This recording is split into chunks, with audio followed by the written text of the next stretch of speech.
Listening Test 1, Section 1. You will hear a conversation between Harry and Andrea, two students who have just finished their final exams. First, you have some time to look at questions 1 to 5.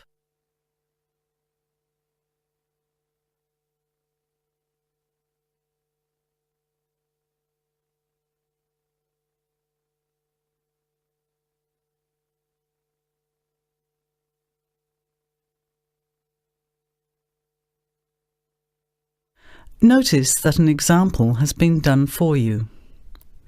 This time only, the conversation relating to the example will be played first. Hi Andrea, how are you feeling now that exams are over? It's fantastic to have finished, isn't it? And to sleep in every morning. What about you? The student is happy to have finished exams, so you circle B. Now, let's begin. Answer the questions as you listen. You will not hear the recording a second time. Listen carefully to the conversation and answer questions 1 to 5. Hi Andrea, how are you feeling now that exams are over? It's fantastic to have finished, isn't it? And to sleep in every morning. What about you?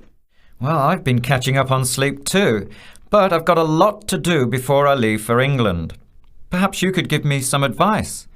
I've got a lot of things I can't possibly take back with me, but I don't know what to do with them. Well, it depends on what sort of things they are and whether you're thinking of giving them away or selling them. Well, almost everything. Furniture, the fridge and other kitchen stuff that I bought from the previous tenant. But the new people have already got what they need, so they're not interested in buying stuff from me. I can't afford to give it away, but I'm not sure how to sell it all. Oh, and there are some clothes and books as well. Why can't you take them? The books are really heavy. It's so expensive if you exceed the airline baggage allowance.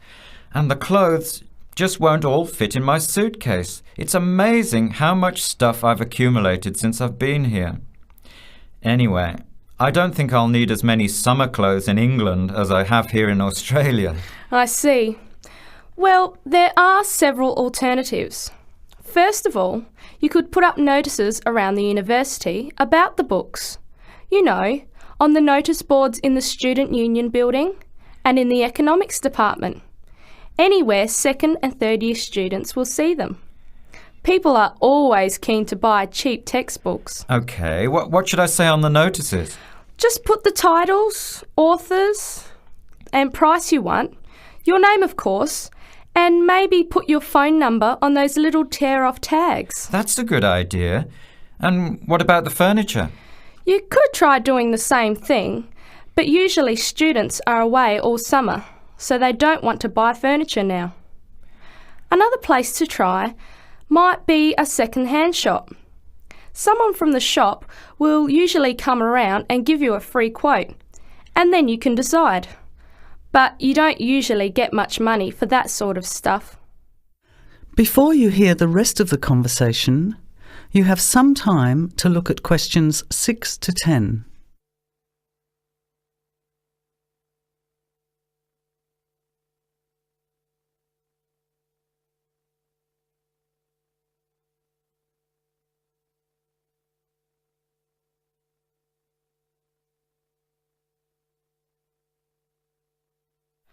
Another alternative is to put an advertisement in the Trading Post. Do you know that paper? It comes out every week advertising things people want to sell.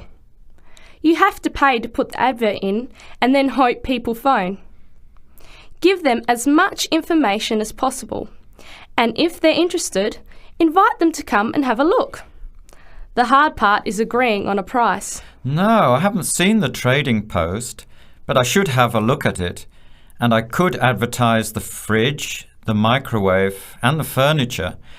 But the kitchen stuff isn't really that good. You know, old cutlery, a few pots and pans and some plates and things. What shall I do with them? Well, another option is to donate the kitchen things to a charity shop. You know, like the Salvation Army or St Vincent de Paul.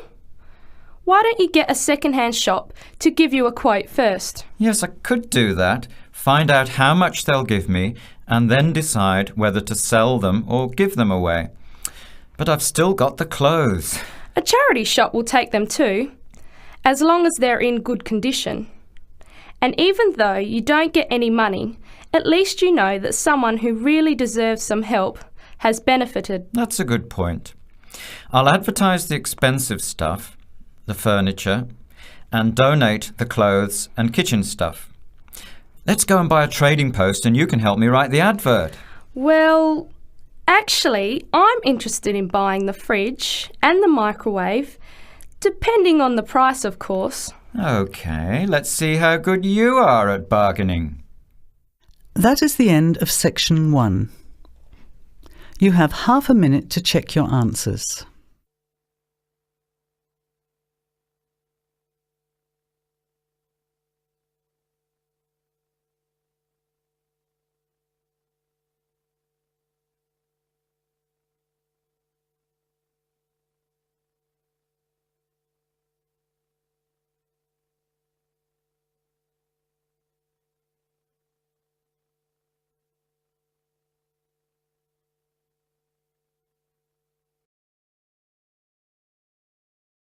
Now, turn to section 2.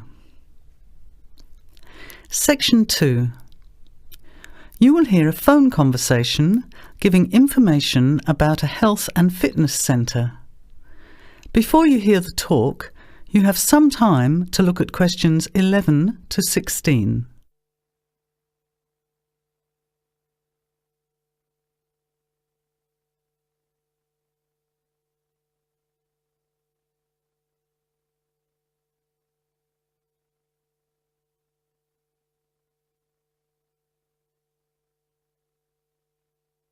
Now, listen carefully to the first part of the talk and answer questions 11 to 16.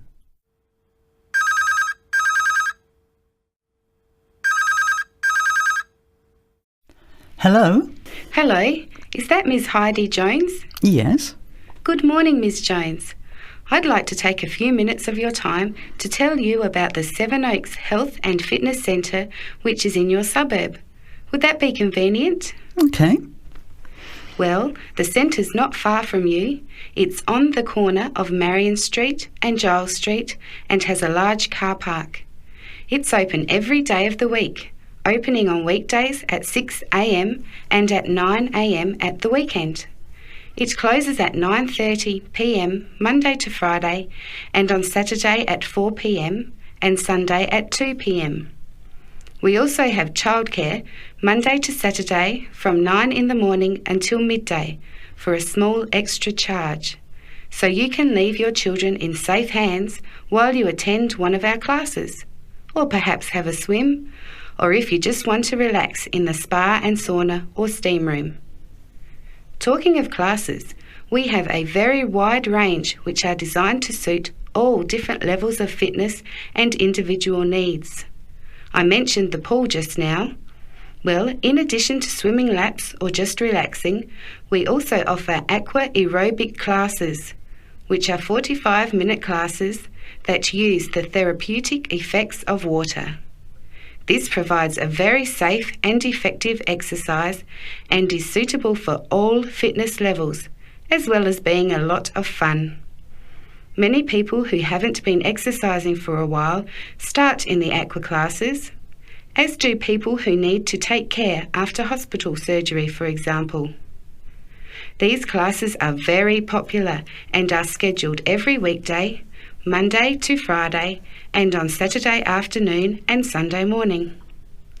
Another very popular activity in the pool area is learning to swim, and these swimming classes are held at 4 p.m. every weekday and in the mornings at the weekend.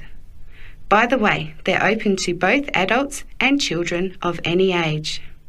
Before the talk continues, You have some time to look at questions 17 to 20.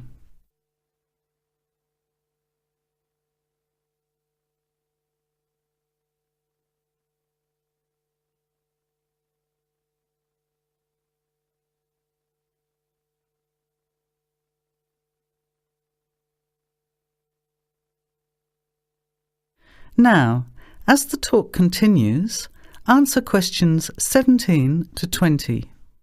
Now, it would take too much of your time to tell you in detail about all our programs, as we have a very wide range of activities at different times. However, I'll just outline some of them. Our super circuit classes are extremely popular, and you get a good aerobic workout while toning your muscles.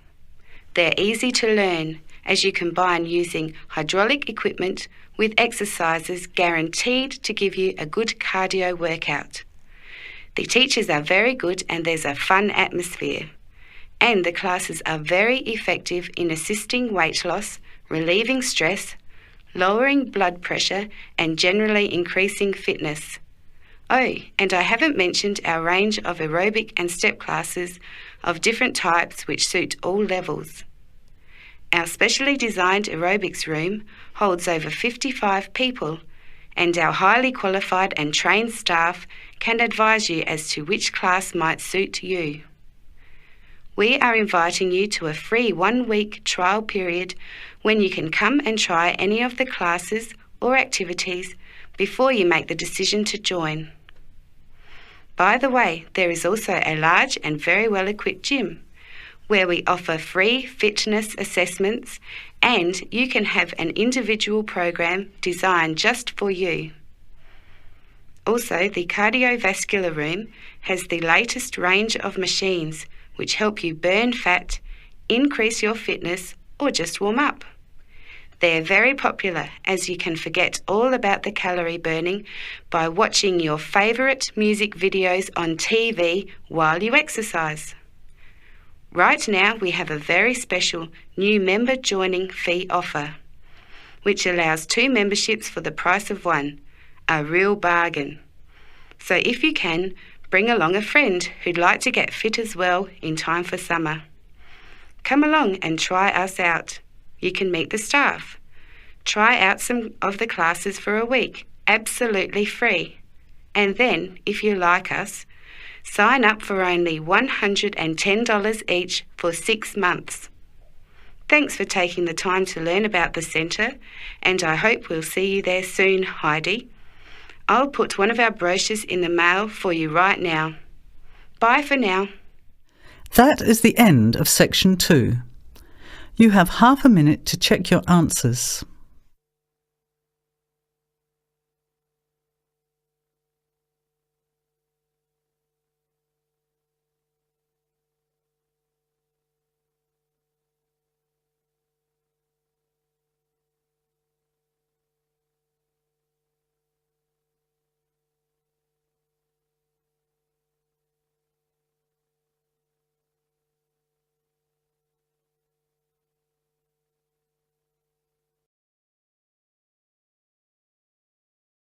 Now, turn to section 3.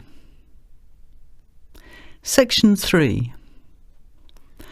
You will hear 2 business studies students, Evelyn and Mark, preparing for a seminar presentation. Before you hear the conversation, you have some time to look at questions 21 to 25.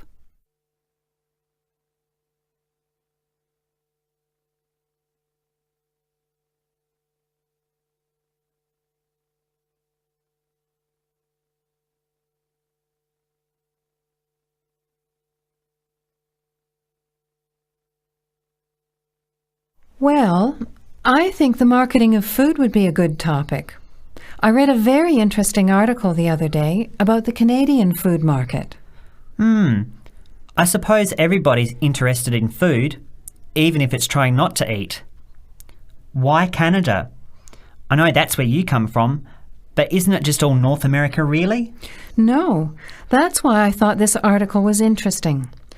Although lots of U.S. companies are well established in Canada, and vice versa, there are still subtle differences between the two markets.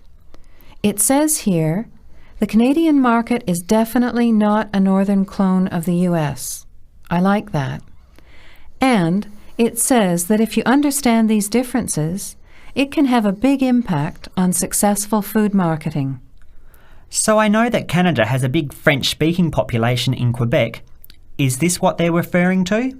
Not only French and English speakers, there are many different ethnic groups in Canada. It's really quite multicultural. For example, Toronto has large Asian and Italian populations, and Vancouver's got a large Asian population too. And because Canada's population is small, these groups make quite an impact, introducing new styles of cooking. So you can see lots of unfamiliar vegetables and things in the markets, and new restaurants are opening every day. It's great if you love trying out new foods, as many people do. Which kinds of food are becoming popular? Well, some Asian food, I'd say, has been popular for quite a while, like Chinese. But now, Southeast Asian restaurants are becoming very fashionable. Then there's Mediterranean, of course, such as Greek, Italian, and so on. But Caribbean and Mexican food is really taking off among young people these days. So are the supermarkets starting to stock the ingredients that are needed to prepare these foods at home? You know, all those unusual condiments and sauces. Yes, that's right. It's quite interesting going to the supermarket, isn't it? And noticing how they're introducing sections for foods of different nationalities. You can buy quite exotic products locally these days. The article mentioned that 80% of the Canadian retail market is controlled by 8 major national supermarket chains, so that when they introduce changes, they can happen quite rapidly. Okay, well, how are we going to organise this seminar then? I made some notes on the trends in the Canadian market, about changing tastes, and also patterns for where food is consumed. I thought maybe we could summarize it into a chart or table, and maybe use the overhead projector to present it. Good idea. Maybe I could have a look for similar trends and tastes in Australia and the UK for comparison. Let's have a look at what you found. Before the conversation continues, you have some time to look at questions 26 to 30.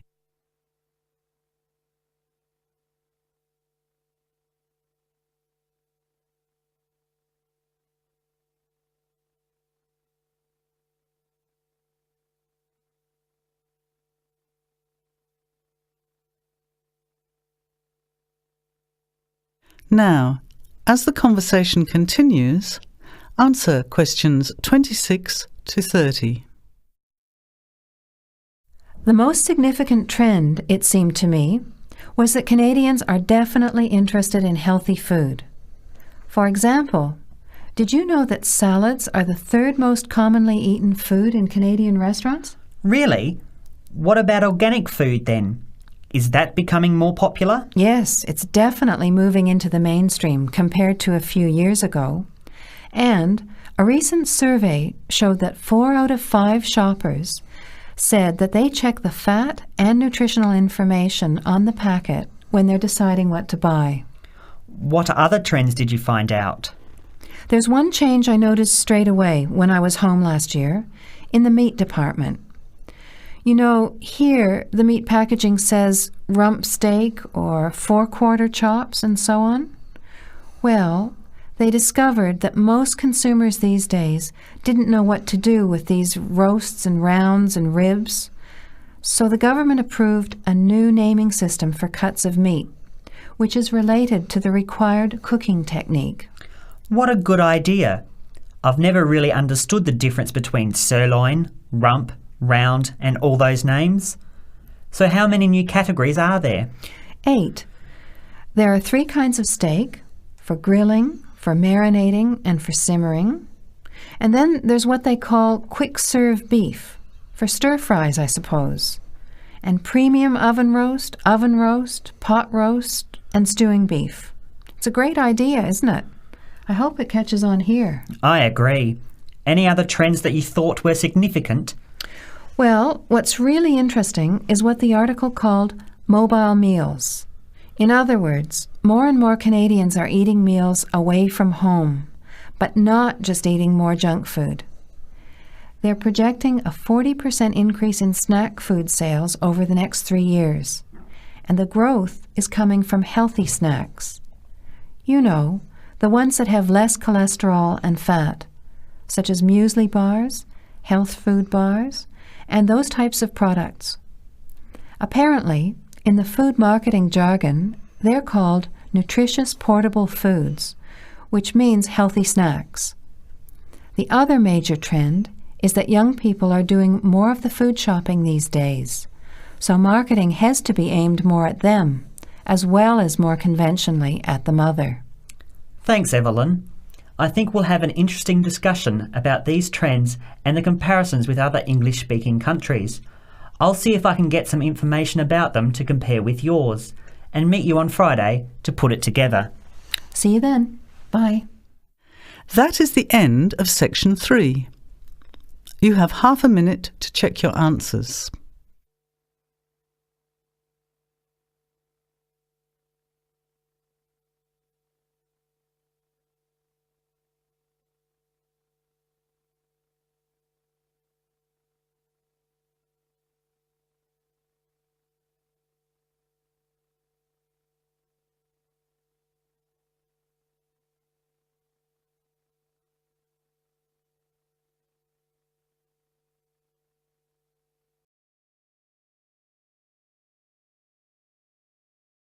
Now, turn to section 4. Section 4. You will hear a talk given by Dr. Miranda James. First, you have some time to look at questions 31 to 35.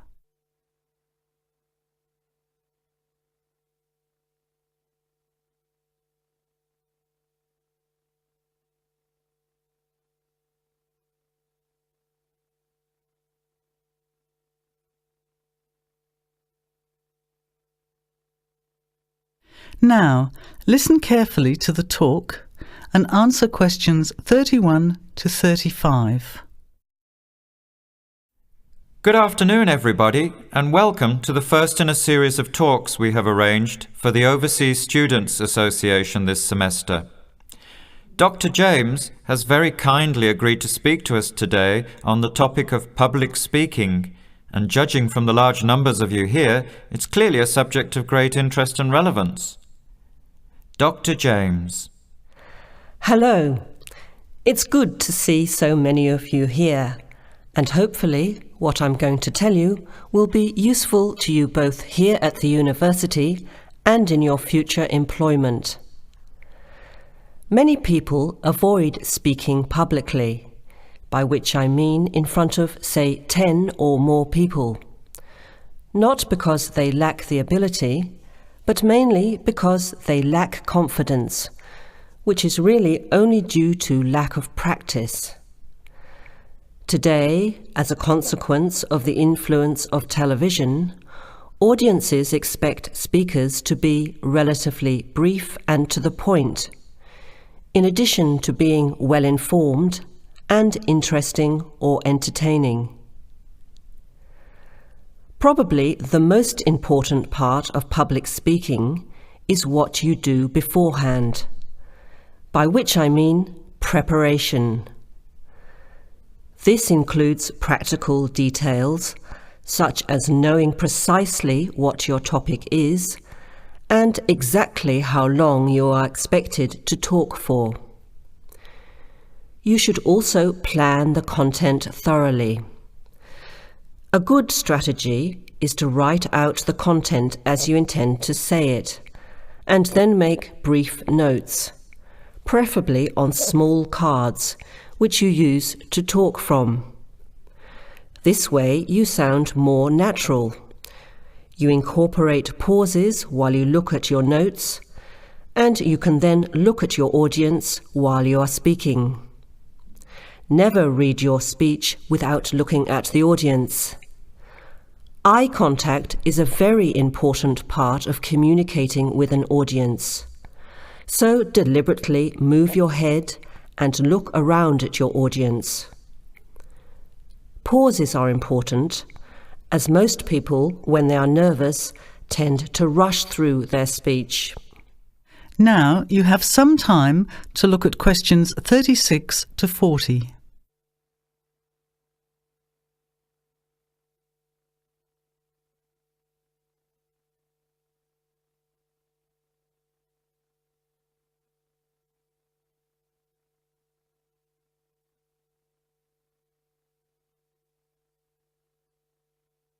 Now listen and answer questions 36 to 40. Practice speaking slowly. This gives you more time to pronounce your words correctly. It's always easier for your audience to listen to someone whose speaking is clear and calmly paced, so that they can understand the ideas being explained. And the bigger the group, the more slowly you should speak. Remember to project your voice, speaking clearly to the person furthest away from you. It's a good idea to rehearse and record yourself. Pay attention to your intonation when you listen to yourself. It's even harder if you're speaking in a second language, I would imagine. But there's nothing worse than listening to a flat, monotonous voice. So try to vary your tone and rhythm. This will add meaning to your words. Lastly, pay attention to both your posture and your gestures.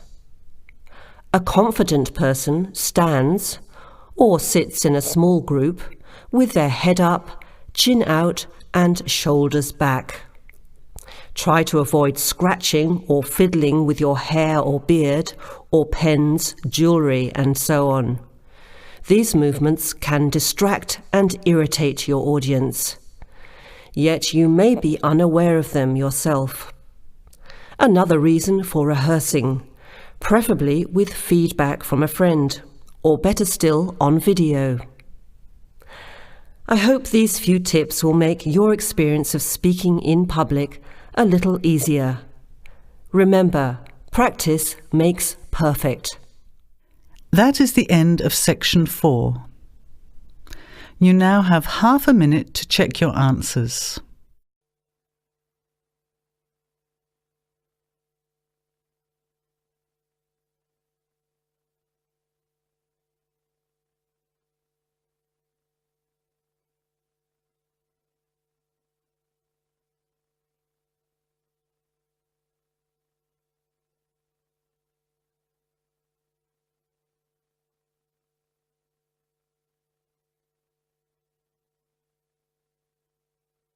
That is the end of the test.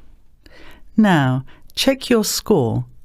But before you go on to the next listening test, don't forget to look at the section in the book on how to improve your vocabulary and listening skills.